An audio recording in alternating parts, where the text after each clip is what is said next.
My guest here in San Francisco is Cindy Chamberlin, and she's the Vice President for Communication for the Central California Conference of Seventh-day Adventists. That's a mouthful. Thanks for joining us, Cindy. Sure. What is the role of a VP for Communication? Well, I think the better question would be, what isn't the role of a VP for Communication? All right. It's a smaller answer, shorter answer? Shorter answer. In a nutshell, I protect the conference's image with litigation matters. I also do PR, plan our beloved SoCal Camp meeting, which is 10 days of live programming, and also communicate to the local churches and pastors and the people within our beautiful territory. Wonderful. And in your spare time? There is no spare time. Can you describe for our viewers the Central California Conference? What does it look like? What sort of territory does it cover?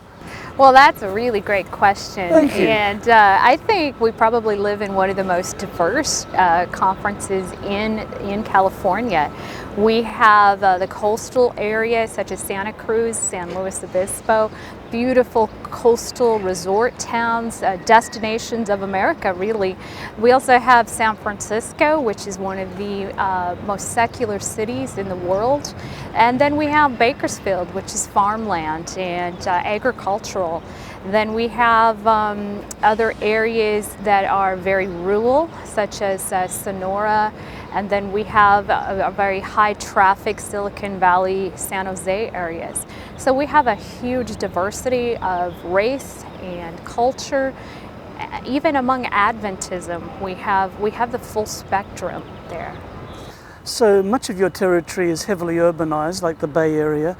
And I noticed that your vision statement states reflecting Christ, transforming communities. What is being done to help transform communities here? Approximately once a month, sometimes more, Central organizes through Dr. Urbina and the Life Hope Centers a clinic whereby they take the clinic out and they take and go to the people directly and just service their needs.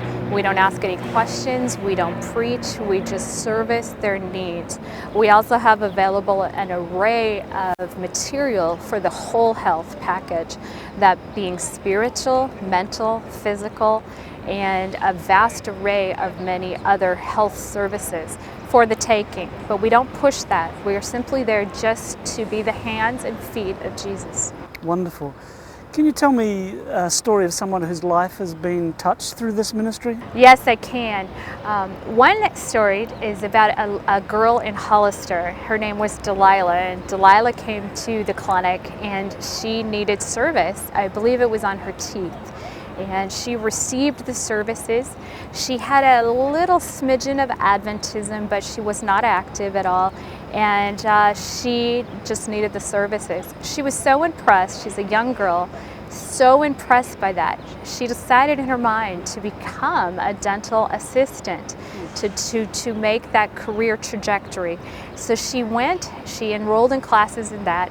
And the next year, when a Life Hope Center teams arrived, they found there was Delilah. She was this time a volunteer, and she had also brought her whole dental class. Oh, wow. So what we see is when we go to help, it comes back in dividends, because suddenly they've joined our team. And now she's a huge advocate for what we do. Cindy, thanks so much for sharing with us those stories and what's happening here in Central Cal, and may God bless you. Thank you. And viewers at home, it's just wonderful when Christ's method of ministry is put into practice. There are results. People are healed not only physically but also spiritually.